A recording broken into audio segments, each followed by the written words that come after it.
Գիտե մենք մեզ չուժեղացնենք, մենք ուժով չլինենք, բանակը չուժեղացնենք, մեր անվտանգության համակարգը ոչ ման չենք ունենա, եկեք հələ վերցենք երասխի դեպքը, ակնհայտ դեպք, երասխում ուզում էին գործարան կառուցել, չէ՞։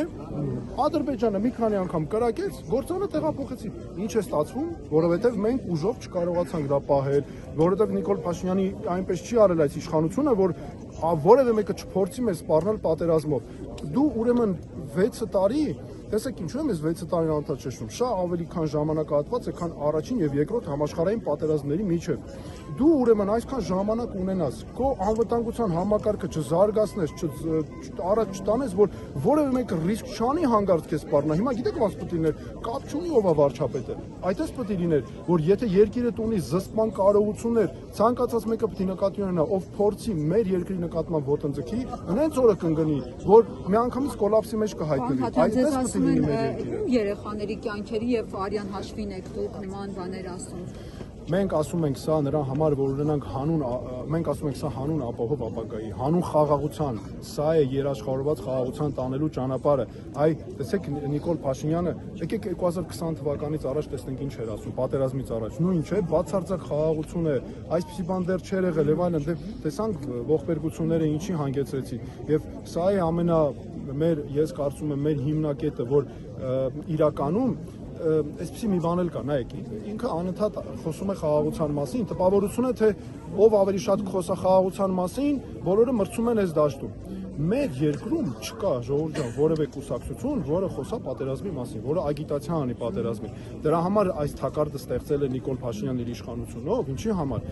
որ թաքցնի այն հարցը, դուք ինչու եք ձախողել մեր երկրի անվտանգության համակարգը այն աստիճան, որ մեզ ուրիշ պետությունները սպառնում են պատերազմով։ Ու դուք ամեն ինչ անում եք։ Ինչու եք ձախողել։ Այս է։ Պարոն Թաթոյան, մի բան էլի, իրենք ասում են, հա հիմա չեն խոսում, բայց ժողովուրդ ջան, եթե դուք իրանց ձայն տակ, քվետակ, իրենք գալու են իշխանության ու այն քաղաքականությունը, որ մենք վարում ենք, դրա հակառակն են անելու, այսպեսի ձևակերպում ռևիզիայի են ենթարկելու։ Տեսեք, այսօրվա շատ հստակ մեկ բան, այսօր Նիկոլ Փաշինյանի կառավարության քաղաքականությունը պատերազմի ուղիղ տանող ճանապարհ է եւ սա անվերադարձ է նրանց համար, ինչու սա անվերականգնելի է, որովհետեւ սրա շնորհիվ նրանք կոծկում են իրենց ձախողումները, սա սեփական սխալները կոծկելու, թաքցնելու նաև քաղաքականությունը։ Դրա համար նրանք ուրիշ բան չեն կարող անել։ Մի հարց էլի, ձեզ շատ են մեղադրում, ասում են այդ տեսանյութերը, որ դուք տարածում եք, ասում են ապատեղեկատվություն է։ Իշխանությունները, պաշտպանության նախարարությունները։ Իրեք շատ ծիծաղելի է, որովհետև այսօր ասում Միքայելյանն էլ էր ասում, աշխատակազմի ղեկավարը, որ քոնը Google-ից սկրիններ։ Ուրեմն ես Արայիկ Հարությունյանը մի անգամ ասել եմ, հիմա էլ եմ ասում, ինքը թող մի հեքիաթ կա, Մոխրոտին ա վերաբերվում, ժամը 12-ից հետո այնտեղ շատ հետաքրքիր իրադարձություններ են տեղի ունենում։ Ես իրանց զգուշացնում եմ, թող 12-ից, հույս ունեմ 12-ից առաջ անում այդ գրառումները եւ միշտ հիշի այդ մուլտիկի մասին։ Երկրորդը, որ Մոխրոտի մասին, երկրորդը, որ շատ կարեւոր է նաեւ այստեղ այդ տեսանյութերի հետ կապված։ Տեսեք, այս իշխանությունների ինչ աստիճան են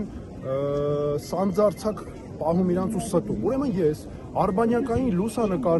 լուսանկարներով, չինական արբանյակի եւ ֆրանսիական Airbus արբանյակի լուսանկարներով հրապարակում ենք, ապացույցներով ցույց ենք տալիս, որ Ադրբեջանը նոր դիրք է մեր տարածքում դրել։ Ցույց ենք տալիս, որ ամրանում է մեր դիրքերում ճանապարհները մարտավարական օպերատիվ կառուցում, իրենց դիրք կոմունիկացիաներն են ավելացնում։ Ասում է դա Google քարտեզ է։ Դու մեր ժողովրդին տեսեք ոնց են խափում, Google քարտեզը ինչպես է ձևավորվում։ Արբանյակային լուսանկարների հիման վրա Google քարտեզը վերցնում է նկարները այդտեղից։ Այսինքն օրինակ հիմա դուք մտնեք Google քարտեզ, դուք թարմացած հիմա չեք տեսնի տեղեկություններ, որովհետև դրա հիման վրա է ձևավորվում։ Այստեղ դրա համար այդ լուսանկարները մեկ բանի մասին են։ Մեկ, խափում են մեր ժողովրդին, առանց ամաչելու լկտիաբար խափում են մեր ժողովրդին, երկրորդ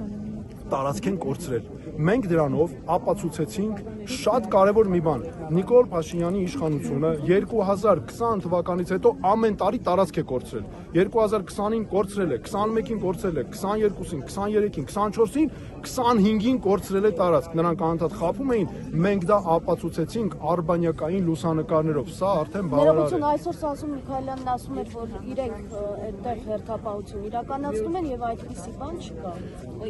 Իրեն երևի Գիտեք, բոլորը